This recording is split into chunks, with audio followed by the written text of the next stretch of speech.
Hello दोस्तों, प्रतिमा GS academy पे आप सभी का स्वागत है। दोस्तों, पवन संचरण और पवन दाब से संबंधित हम आज चर्चा करेंगे।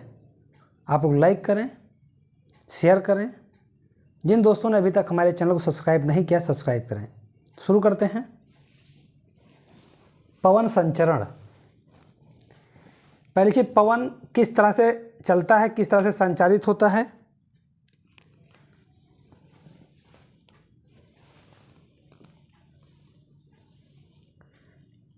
मैंने बताया था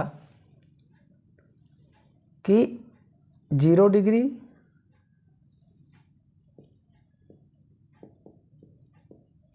23.5 नॉर्थ,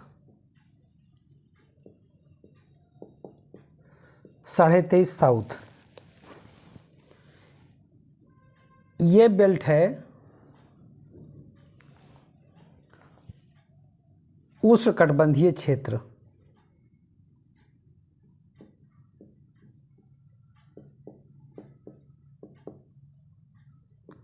कटिबंधीय क्षेत्र है और उसके बाद में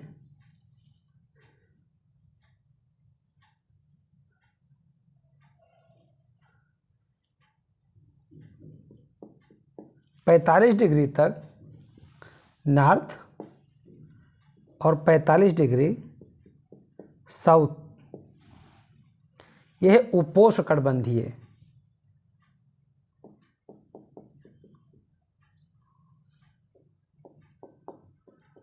उपोष्णकटिबंधीय और 45 से 66.5 डिग्री साउथ एंड नॉर्थ, ये हुआ शीतोष्ण कटिबंधीय। ये भी शीतोष्ण। और उसके बाद आ गया ध्रुवीय।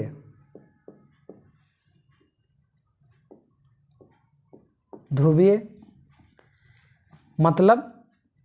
मतलब जो ये बेल्ट था, ये इस बेल्ट के आधार पर पवनों का संचरण होता है। इस बेल्ट पे अब यहाँ ध्यान रखिए।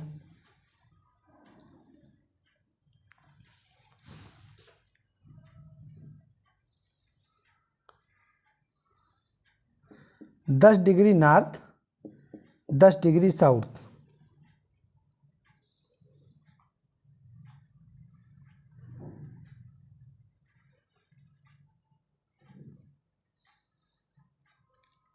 तीस से 35 नॉर्थ,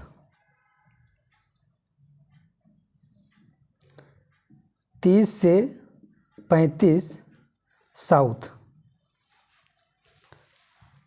ये हो गया आपका लो प्रेशर बेल्ट। ये हो गया आपका हाई प्रेशर, फिर लो प्रेशर और फिर high pressure. Low pressure, high pressure belt, फिर लो प्रेशर बेल्ट, फिर हाई प्रेशर बेल्ट। अब जैसा कि मैंने बताया था कि पवन संचरण के लिए कई नियम लागू होते हैं। एक तो सेल बनता है हेडली सेल,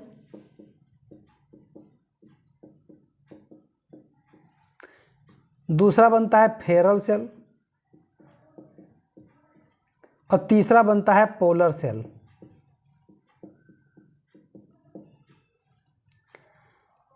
हेडली चक्र, इसे चक्र भी बोलते हैं, फेरल चक्र और पोलर चक्र। पोलर को हिंदी में ध्रुवीय चक्र बोला जाता है। ये 3 सेल बनते हैं। कैसे बनेंगे? इनके भी अपने नियम हैं। कौन से नियम लागू होते हैं? तो मैंने बताया था कि हाई प्रेशर बेल्ट से लो प्रेशर बेल्ट की तरफ पवन चलता है। यानी कि उष्णकटिबंधीय यानी भूमध्य रेखीय क्षेत्र में लो प्रेशर बेल्ट जो बनता है, उत्तरी गोलार्ध में उत्तर पूर्वी हवाएं दक्षिण पश्चिम चलती हैं।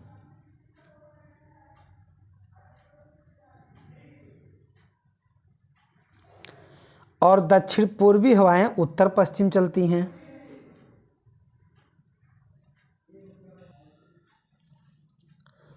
उत्तर पश्चिम की तरफ चलता है। अच्छा, कैसे समझेंगे कि उत्तर दक्षिण पूर्व पश्चिम है क्या? तो आप ये समझ रहे होंगे, ये और ये, तो ये हो गया आपका उत्तर यानी नॉर्थ, ये हो गया आपका दक्षिण यानी साउथ, ये हो गया ईस्ट यानी पूर्व, ये हो गया वेस्ट यानी पश्चिम। उत्तर दक्षिण पूर्व पश्चिम।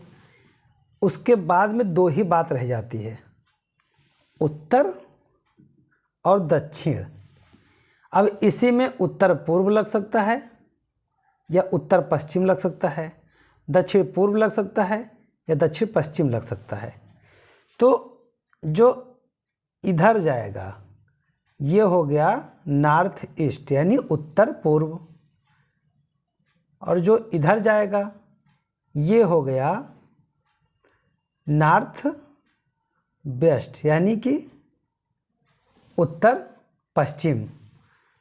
जो इधर जाएगा वो हो गया साउथ ईस्ट यानी दक्षिण पूर्व, ये हो गया साउथ वेस्ट यानी दक्षिण पश्चिम। तो अब इसको समझिए, एक ये और एक ये, हवाओं की यही गति है। तो उत्तरी गोलार्ध में इधर चलती हैं और दक्षिणी गोलार्ध में इधर से चलती हैं, और दोनों दक्षिण के पूरब। अब जैसे देखिए ये ऐसे है, तो ये जो ये हवाएं हैं दक्षिण पूर्व, ये है दक्षिण पूर्व से किधर जा रही हैं, इधर। इधर क्या है, इधर यहाँ हो जाएगा उत्तर पश्चिम, क्योंकि ये दिशा ऐसे चली जाएगी उत्तर पश्चिम वाली। और ये किधर से आती है, उत्तर पूर्व से आती है, तो कहाँ जाती है, ये जा रही है दक्षिण पश्चिम। तो उत्तर पूर्व की तरफ गई, ये दक्षिण पश्चिम की तरफ।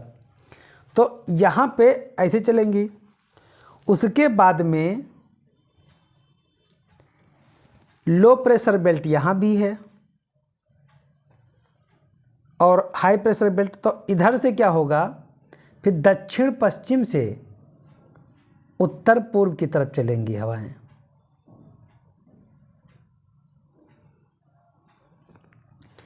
दक्षिण पश्चिम से उत्तर पूर्व की तरफ, और उत्तर पश्चिम से दक्षिण पूर्व की तरफ यहाँ चलेंगी।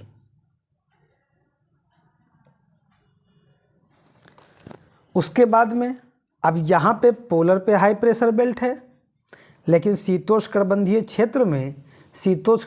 क्षेत्र में लो प्रेशर बेल्ट है। अब क्या होगा, तो ये हवाएं, जिस तरह की हवाएं आपको 30 से 10 डिग्री अक्षांश के मध्य देखने को मिल रही हैं, उसी तरह से नॉर्थ ईस्ट से साउथ वेस्ट की तरफ हवाएं चलेंगी। यहाँ भी नॉर्थ वेस्ट से साउथ ईस्ट की तरफ हवाएं चलेंगी। ये तो रहा हवा का संचरण कि लो प्रेशर बेल्ट से या हाई प्रेशर बेल्ट से लो प्रेशर बेल्ट की तरफ हवाएं चलती कैसे हैं। अब यहाँ पे आपको देखना है कि ये हेडली सेल, फेरल सेल और पोलर सेल क्या होता है। अब इसको थोड़ी देर के लिए आप ऐसे मान लीजिए, ऐसे मान लीजिए, और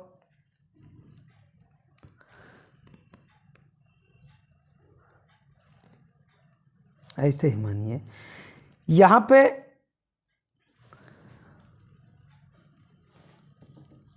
ये जो आपका 0 डिग्री है,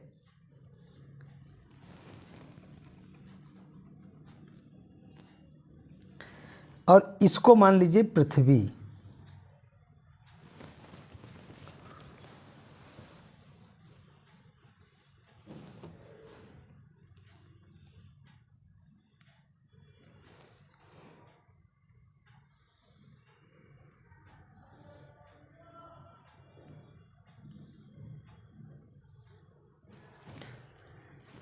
अब जैसा कि मैंने अभी बताया कि ये 0 डिग्री के पास में है, तो यहाँ से हवाएं इधर जाएंगी। ये साउथ है, ये नॉर्थ है, और इधर से हवाएं इधर जाएंगी,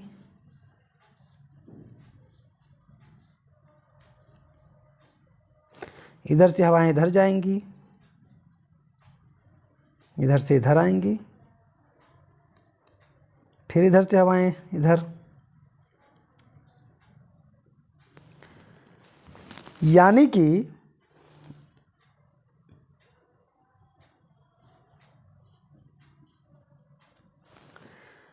अब यहाँ पे क्या है कि यहाँ पे 0 डिग्री पे संवहनीय, यहाँ शांत पेटी है, यहाँ पे वाष्पोत्सर्जन ज़्यादा होता है।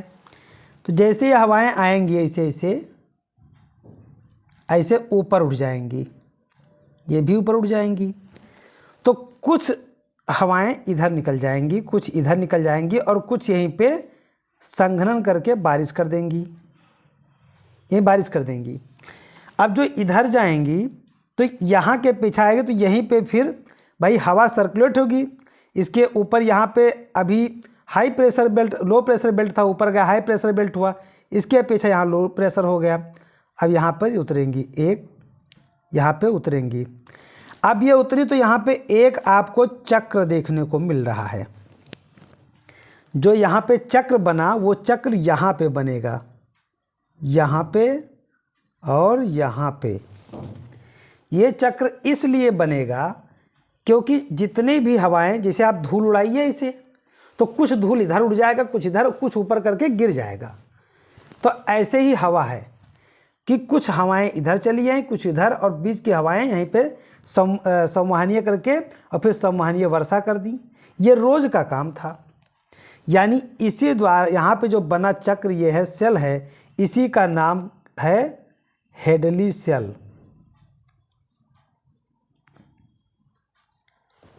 ये तो हेडली सेल हो गया।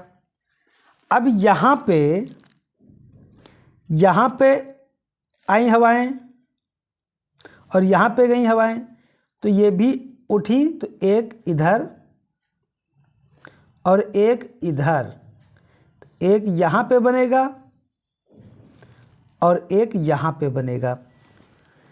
तो इसे आप मान लीजिए ए और ए, ये बी और बी, और एक यहाँ पे बनेगा, एक यहाँ पे बनेगा, ये हो गया सी। तो जो बनेगा उपोष्ण और शीतोष्ण के बीच में, इसको बी को कहा गया फेरल सेल, और सी को कहा गया पोलर सेल। पोलर मतलब ध्रुवीय सेल। यानी ये और ये सेल जो बने चक्र, ये हो गए, देखो ए और ए, बी और बी, तो ये बी और बी हो गए फेरल, ए हो गए हेडली, और यहाँ पे बना एक सेल सी, यहाँ पे बना एक सेल सी, तो ये हो गया पोलर। यानी कि तीनों ये जो चक्र बन जाते हैं, इन चक्र, यानी कि संवहनीय वर्षा होगा, यानी पूरा हवा इसे चल रही है, तो फिर नीचे उतरेगी और एक चक्र पूरा कर लेगी। ऐसे ही यहाँ पे, तो एक चक्र यहाँ पूरा हो गया। तो इसी तरह का जो चक्र बनता है उसी को cell, Hadley cell, Ferrel cell और पोलर सेल के नाम से जानते हैं, और यह पवन संचरण के तहत बनता है। और जबकि आपको पता है कि उष्णकटिबंधीय क्षेत्र, उपोष्णकटिबंधीय क्षेत्र, शीतोष्णकटिबंधीय क्षेत्र, फिर शीतकटिबंधीय क्षेत्र, ठीक। तो ये जो बेल्ट हैं, ये बेल्ट पवन के संचरण और साथ ही साथ तापमान के द्वारा प्राप्त ताप के वजह से अपना अलग आधार तैयार करते हैं। यानी हेडली सेल हो गया, फेरल सेल हो गया, पोलर और ध्रुवीय सेल हो गया। अब देखिए पवन संचरण का मतलब, पवन से तात्पर्य वायु के क्षैतिज संचरण से है। क्षैतिज संचरण, जबकि वायु की धारा लंबवत संचरण करती है।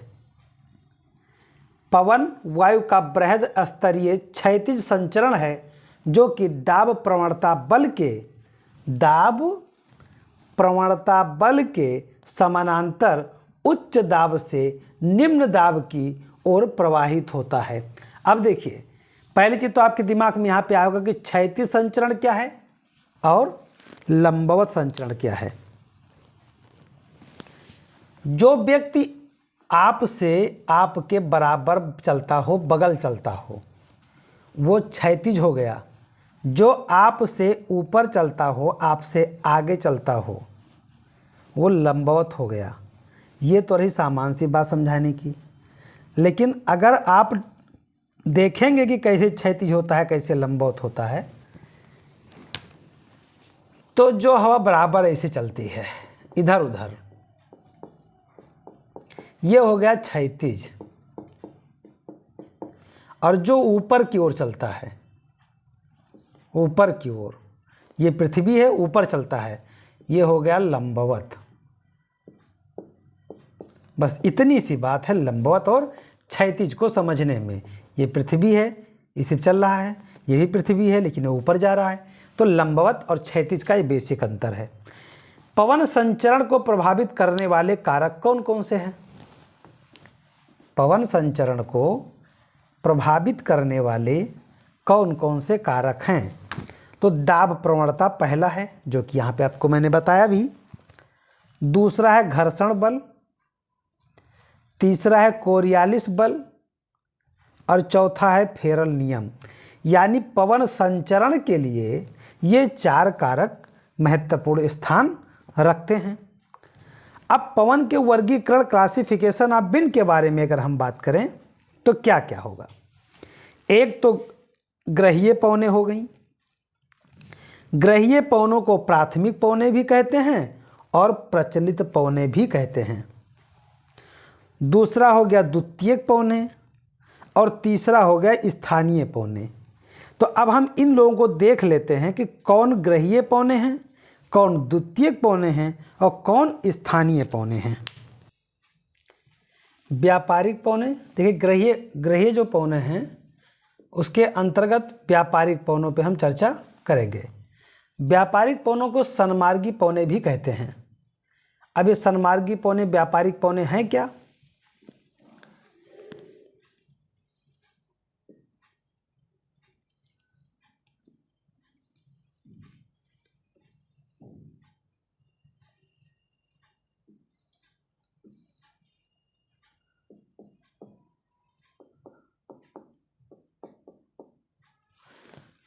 अब यहाँ पे जो पवन दक्षिण पूर्व से उत्तर पश्चिम और उत्तर पूर्व से दक्षिण पश्चिम, ये पवनें जो बहती हैं, इसी को कहा जाता है व्यापारिक पवन। ये पवनें जैसे भूमध्य रेखीय निम्न दाब वायु पेटी, यानी निम्न वायुदाब पेटी या वायुदाब कटिबंध, ये निम्न वायुदाब कटिबंध है। इसी को लो प्रेशर बेल्ट यानी निम्न वायु दाब कटिबंध कहा जाता है। यहाँ से निम्न वायुदाब पेटी से उच्च वायुदाब पेटी, ये उच्च वायुदाब पेटी है, उच्च वायुदाब कटिबंध। कटिबंध से जब हवाएं चलेंगी तो नियमित रूप से चलती हैं कि दोनों ओर, दोनों गोलार्धों में, यानी साउथ में भी और नॉर्थ में भी 0 डिग्री अक्षांश से नॉर्थ और साउथ दोनों गोलार्धों में उपोष्ण उच्च वायुदाब कटिबंधों से उपोष्ण उच्च वायुदाब कटिबंध से भूमध्य रेखीय निम्न वायुदाब कटिबंध की ओर ये पवनें निरंतर बहने वाली पवनों में से एक हैं और इसी पवनों को व्यापारिक पवन या सन्मार्गी पवनें कहते हैं। ये जो पवन चलता है ये निरंतर चलता रहता है और इसी को कहा जाता है व्यापारिक पवन या सन्मार्गी पवन। व्यापारिक पवन या सन्मार्गी पवन के नाम से जानते हैं। उत्तरी गोलार्ध में ये उत्तर पूर्वी व्यापारिक पवनों के रूप में, ध्यान रहे, उत्तरी गोलार्ध में उत्तर पूर्वी व्यापारिक पवनों के रूप में, उत्तर पूर्व से मैंने अभी बताया था इधर से हवा आ रही है तो ये उत्तर पूर्व, यहाँ से आ रही है हवा इधर, तो ये उत्तर पूर्व के रूप में, और दक्षिणी गोलार्ध में दक्षिण पूर्व की ओर से, दक्षिण पूर्व की ओर से, ये इधर से आया, ये इधर से आया, यानी कि ये इधर आया और ये इधर गया, तो दक्षिण पूर्व से उत्तर पश्चिम और उत्तर पूर्व से दक्षिण पश्चिम की ओर ये हवाएं बहती हैं। उत्तरी गोलार्ध में उत्तर पूर्वी व्यापारिक पवन के रूप में एवं दक्षिणी गोलार्ध में दक्षिणी पूर्वी व्यापारिक पवन के रूप में बहती हैं। दक्षिणी गोलार्ध में देखिए ये दक्षिणी गोलार्ध है, ये 0 डिग्री यानी कि 0 डिग्री पे है, तो यहाँ से मान के चलिए यहाँ दक्षिणी गोलार्ध, उत्तरी गोलार्ध, तो उत्तरी गोलार्ध में उत्तर पूर्वी, दक्षिणी गोलार्ध में दक्षिण पूर्वी व्यापारिक पवनों के रूप में ये प्रवाहित होती हैं। उपोष्ण उच्च वायुदाब के पास वाला भाग हवाओं के नीचे उतरने पर शुष्क होता है। अब देखिए मैंने अभी क्या बताया था, एक हेडली चक्र बनता है, इधर से चढ़े चढ़े चढ़े, और जब ये हवाएं उतर रही थी तो यहाँ पे शुष्क हो गई, उसमें वाष्प ज़्यादा नहीं है, उसमें जलवाष्प नहीं है, उसमें पानी नहीं है, वो सूखा है, शुष्क है, और इसीलिए कहा जाता है उपोष्ण उच्च वायुदाब के पास उतरने वाली हवाएं जब नीचे उतरती हैं तो वह शुष्क होती हैं, यानी कि वह उसमें नमी नहीं होता है, उसमें पानी नहीं होता है, यानी हेडली सेल जब नीचे उतर रहा होता है, यानी कि लो प्रेशर बेल्ट से ऊपर संवहनीय ऊर्जा के रूप में जब हवाएं ऊपर जाती हैं तब वह एडियाबैटिक के रूप में ठंडी हो जाती हैं, लेकिन जब वही सेल एक चक्र बना करके उपोष्ण उच्च वायुदाब पेटी पर नीचे उतरती हैं तब वो शुष्क हो जाती हैं, यानी उसमें पानी नहीं होता है। स्थल की अपेक्षा सागरों पर व्यापारिक पवनों की स्थिति अधिक सुदृढ़ होती है। व्यापारिक पवनों की स्थिति अधिक सुदृढ़ होती है। व्यापारिक पवनें सबसे अधिक स्थायी, सुदृढ़ या नियमित पवन तंत्र के रूप में जानी जाती हैं, यानी ये नियमित बहेंगी ही बहेंगी, इसमें किसी प्रकार का कोई दिक्कत नहीं होगा। एक बात आपको और बता दूं, अभी आगे जब आप पढ़ेंगे पछुआ पवनों को, पछुआ पवनें जब आप पढ़ेंगे तो उसी में आप पढ़ेंगे गरजता चालीसा,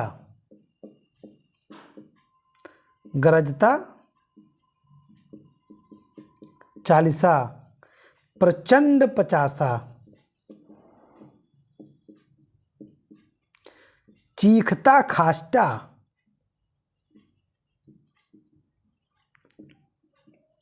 चीखता खास्टा।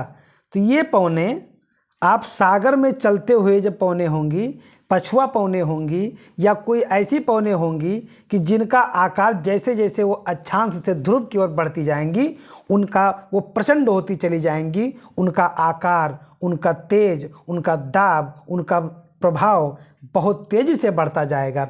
जब 40 डिग्री पे पहुंचेंगी तब कहा जाता है चीख गरजता चालीसा, बादल गरजता हुआ बहुत तेज़ी से बढ़ता है। 50 डिग्री पे पहुंचेंगी तब प्रचंड पचासा के नाम से जाना जाता है, और जब ये 60 डिग्री अक्षांश से पहुंचेंगी तो चीखता खास्टा जाना जाता है।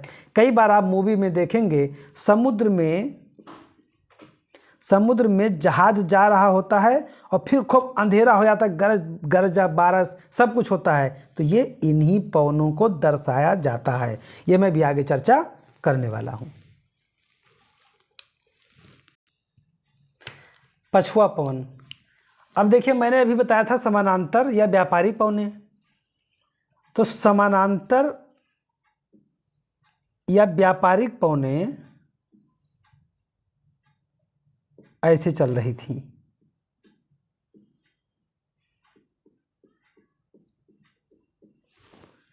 अब यहां पे ये लो प्रेशर बेल्ट था, ये हाई प्रेशर था, फिर यहां पे एक है लो प्रेशर, यहां भी लो प्रेशर। अब यहां से ये हो गया था आपका भूमध्य रेखीय, ये हो गया था उपोष्ण, ये हो गया यहाँ पे शीतोष्ण। अब शीतोष्ण कटिबंध यहाँ पे बना हुआ है, तो यहाँ पे जो हवाएं चलेंगी तो नॉर्थ गोलार्ध में यानी उत्तरी गोलार्ध में दक्षिण पश्चिम से उत्तर पूर्व की ओर चलेंगी, और दक्षिणी गोलार्ध में उत्तर पश्चिम से दक्षिण पूर्व की ओर चलेंगी। यानी कि जो ये पश्चिम वाला पॉइंट है, यहां पे देखिए दक्षिण पश्चिम,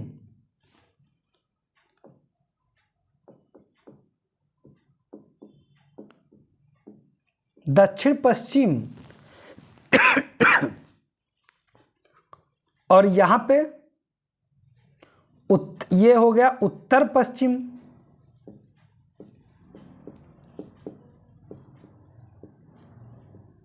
पश्चिम। तो इस जो पश्चिम वाला कॉन्सेप्ट है, इसी के लिए इन हवाओं को कहा जाता है पछुआ हवा। क्यों पछुआ हवा क्यों कहा जाता है?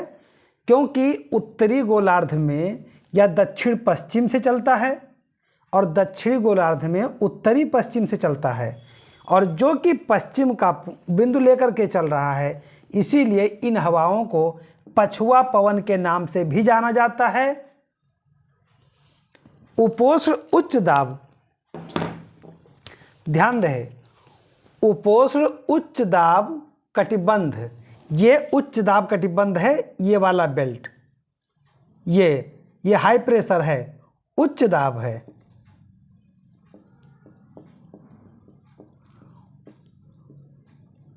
उच्च वायुदाब कटिबंध। उसके बाद में ये जो बेल्ट है, यह शीतोष्ण निम्न दाब कटिबंध है। निम्न दाब,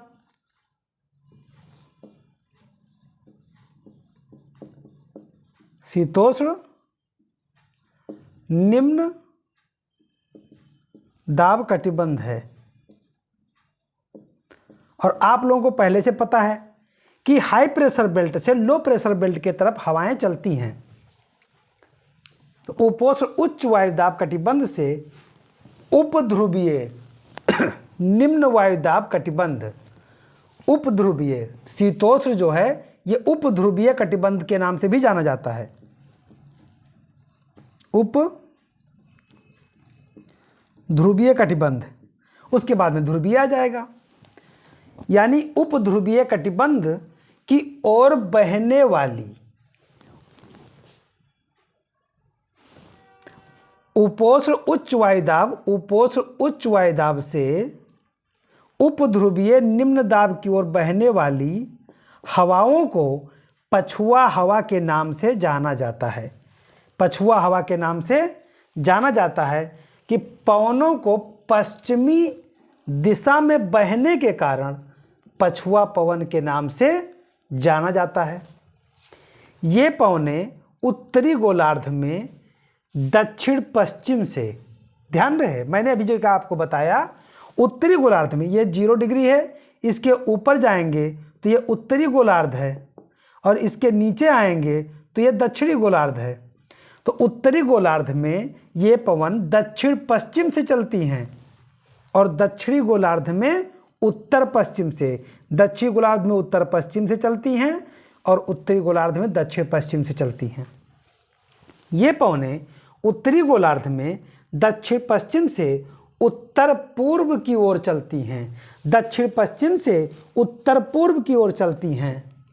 दक्षिण पश्चिम से उत्तर पूर्व की ओर चलती हैं, जबकि दक्षिणी गोलार्ध में उत्तर पश्चिम से उत्तर पश्चिम से उत्तर पश्चिम से उत्तर पश्चिम से दक्षिण पूर्व की ओर चलती हैं। दक्षिण पूर्व की ओर चलती हैं। उत्तर पश्चिम, उत्तर पूर्व, दक्षिण पूर्व, उत्तर पूर्व, दक्षिण पूर्व, यानी कि जो south north, north east, south east, यानी कि दक्षिण पश्चिम से साउथ वेस्ट से नॉर्थ ईस्ट की ओर और नॉर्थ वेस्ट से साउथ ईस्ट की ओर ये पवन चलते हैं, यानी कि उत्तर पश्चिम से दक्षिण पूर्व की ओर संचारित होती हैं। अब इनको जो मैंने अभी बताया था, गरजता चालीसा, प्रचंड पचासा, चीखता खास्टा, ये क्यों कहा जाता था और कहाँ कहा जाता था, किस लिए कहा जाता था? आप सब लोग जानते हैं कि पूरी जो गोलार्ध है उसमें दक्षिणी गोलार्ध में इधर पानी बहुत ज़्यादा है। पानी केवल यहाँ पे अगर देख लिया जाए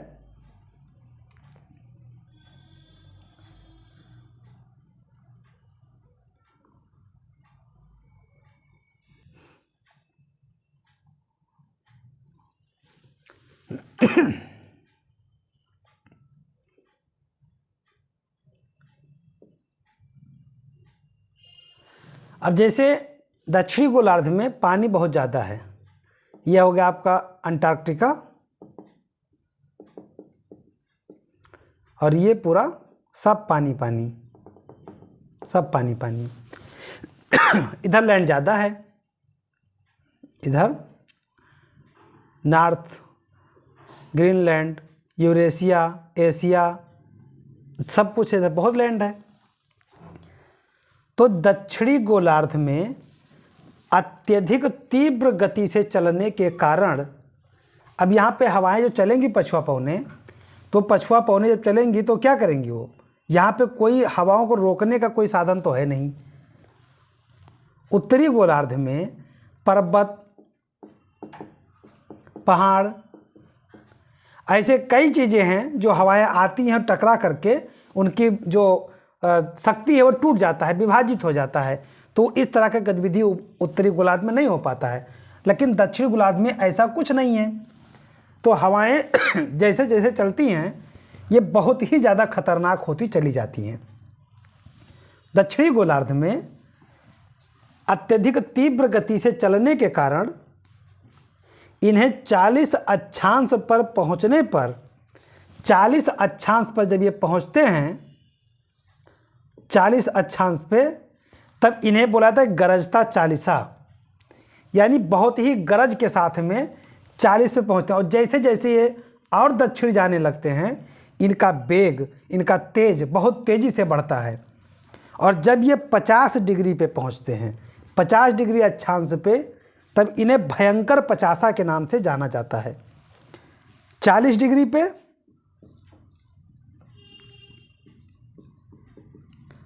अक्षांश पे क्या कहा जाता है, गरजता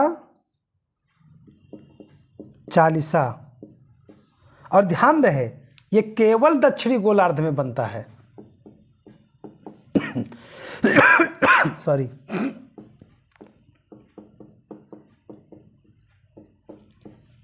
केवल दक्षिणी गोलार्ध में, उत्तरी गोलार्ध में ऐसी कोई भी गतिविधि नहीं होती है।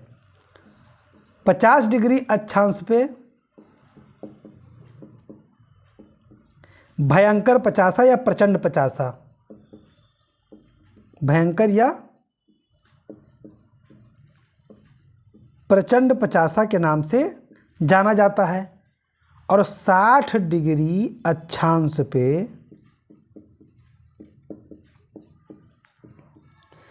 चीखता साठा या खास्टा के नाम से जाना जाता है। यह ऐसा क्यों, चीखता शब्द क्यों आया? क्योंकि जब ये 60 डिग्री पे पहुंचता है तो लगता है कि कोई चीख रहा है, बहुत भयंकर भयंकर आवाज़ें आती हैं और इसीलिए कहा जाता है चीखता खास्टा। 60 डिग्री अक्षांश पे चीखता खास्टा के नाम से जाना जाता है। यानी ये जो पछुआ पवन है, इनका कारण क्या है? क्योंकि ये उत्तरी गोलार्ध में दक्षिण पश्चिम से और दक्षिणी गोलार्ध में उत्तर पश्चिम से ये हवाएं चलती हैं, इसीलिए इसको पछुआ पवन के नाम से जाना जाता है। ध्रुवीय पवनें, ये पवनें अत्यधिक ठंडी, भारी और शुष्क होती हैं। ध्रुवीय पवनें कैसी होती हैं? अत्यधिक ठंडी, भारी और शुष्क होती हैं। इनकी नमी धारण क्षमता बहुत कम होती है। उपध्रुवीय निम्न वायुदाब पेटी में जब पछुआ पवनें ध्रुवीय पवनों में मिलती हैं तो पछुआ पवनों के ध्रुवीय वाताग्र पर शीतोष्ण कटिबंधीय चक्रवात की उत्पत्ति होती है। अब आपके दिमाग में आएगा कि ये कैसे? पहले इसको समझा देते हैं, फिर इस पूरे मैप में सभी को बना देते हैं। जैसे जब लो प्रेशर बेल्ट यानी high pressure belt low pressure belt के तरफ चला, एक तो इधर की हवाएं इधर गईं,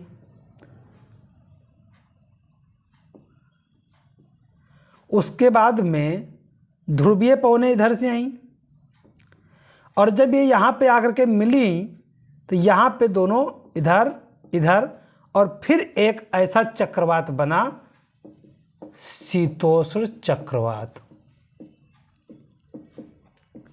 शीतोष्ण चक्रवात का निर्माण हुआ। अब हम देखेंगे कि पूर्ण रूप से पूरे पृथ्वी पर जो पवन चक्रीय है वो किस तरह से बनता है। पूरे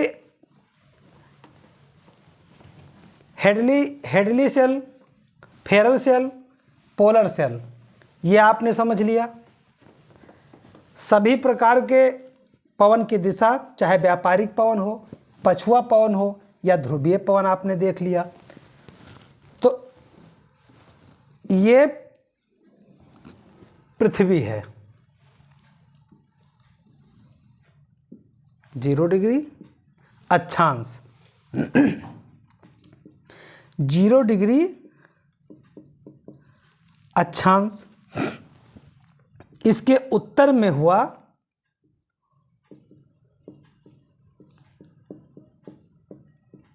उत्तरी गोलार्ध, इसके दक्षिण में हुआ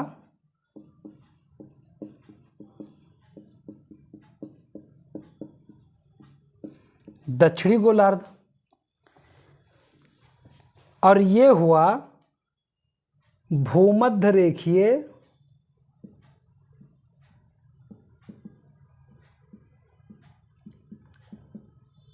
निम्न वायुदाब पेटी या कटिबंध कह लीजिए, पेटी ना कहिए, कटिबंध कह लीजिए, अच्छा लगेगा आपको भी हमको भी। कटिबंध। उसके बाद में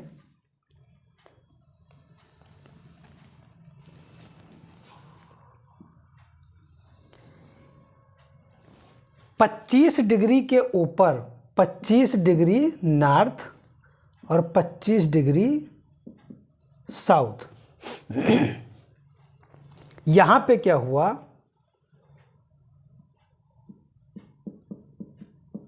उपोष्ण उच्च दाब कटिबंध, उपोष्ण उच्च दाब कटिबंध। उसके बाद में देखेंगे कि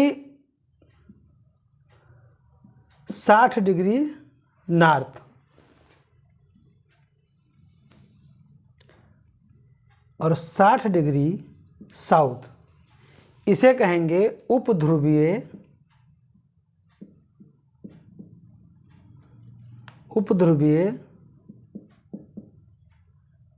निम्न दाब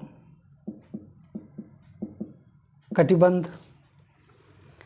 यहाँ भी उपध्रुवीय निम्न दाब कटिबंध। उसके बाद यहाँ पे सीधे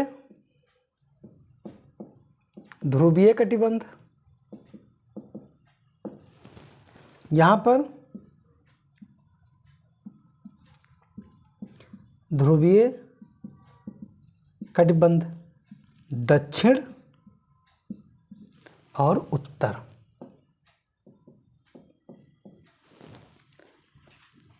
अब यहाँ पे आप देखेंगे कि उपोष्ण उच्च दाब से दक्षिण पूर्व से उत्तर पश्चिम की तरफ हवाएं चल रही हैं।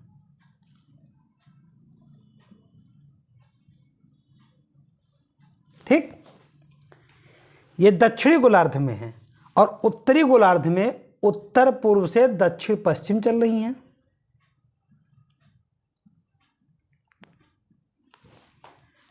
यानी ये पवन जो उपोष्ण उच्च दाब कटिबंध से भूमध्य रेखीय निम्न दाब कटिबंध की तरफ चलती हैं और उत्तरी गोलार्ध में उत्तर पूर्व से, दक्षिणी गोलार्ध में दक्षिण पूर्व से, उत्तरी गोलार्ध में दक्षिण पश्चिम की तरफ और दक्षिणी गोलार्ध में उत्तर पश्चिम की तरफ जो चलती हैं, इन्हीं को कहा जाता है व्यापारिक पवन या सन्मार्गी पवन। अब उपोष्ण उच्च दाब से उपध्रुवीय निम्न दाब की तरफ चलेंगे तो कैसे चलेंगे? उत्तरी गोलार्ध में, याद रहे, उत्तरी गोलार्ध में जब चलेंगी तब ये दक्षिण पश्चिम से उत्तर पूर्व की ओर चलेंगी, दक्षिण पश्चिम से उत्तर पूर्व की ओर चलेंगी और दक्षिणी गोलार्ध में उत्तर पश्चिम से दक्षिण पूर्व की ओर चलेंगी। ठीक, उत्तरी गोलार्ध में दक्षिण पश्चिम से उत्तर पूर्व की ओर जाएंगी और दक्षिणी गोलार्ध में उत्तर पश्चिम से दक्षिण पूर्व की ओर जाएंगी। इसलिए अब ये पश्चिम से उत्पत्ति पश्चिम में है, उत्पत्ति पश्चिम में है, इसीलिए इनको कहा जाता है, इस पवन को और इस पवन को सम्मिलित रूप से कहा जाता है पछुआ पवन। अब इसी पछुआ पवन को उत्तरी गोलार्ध में तो कुछ नहीं, लेकिन दक्षिणी गोलार्ध में देखिए आता है 25 से 60 के बीच, 66.5 के आसपास, और इसी में दक्षिणी गोलार्ध में ही इसी पछुआ पवन के दक्षिणी गोलार्ध में गरजता चालीसा,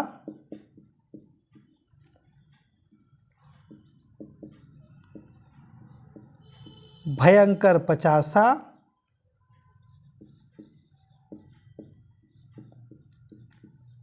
चीखता साठा यानी 40 डिग्री, 50 डिग्री, 60 डिग्री अक्षांश पे इन नामों से जाना जाता है और ये पछुआ पवन है।